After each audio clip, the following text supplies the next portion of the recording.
Ассалаумағалейкум, мынау долананы уже қура қапты, мейлі.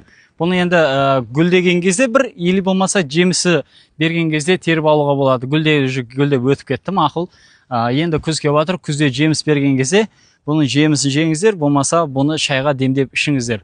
Себебі бұл давлениені қалыпқа, нормаға түсіреді. Біріншіден, екіншіден қан сұйылтады. Бұны біз бұрындары теріп беретінбіз, анау біраз жинап алып кетіп сатып алушылар алып кететін. Сөйтсек бұны баяншасқа жаңағыдай компот қылып береміз деп жаңағыдай алып кетеді екен жылда. Әйтеуір жылда 1-2 тонна біз өзіміз теріп береміз, басқа ауылдың бәрі теретін жабылып. Сол осы долана теретін біз қағып аламыз, көлеңке құрғақ жерге жаямыз. Сөйтеміз да оны жаңағы теріп алып кететіндер килограмм ұмытып тұрмын. Әйтеуір ақша қалатын қолда. Соны теріп беретінбіз күзде жыл сайын.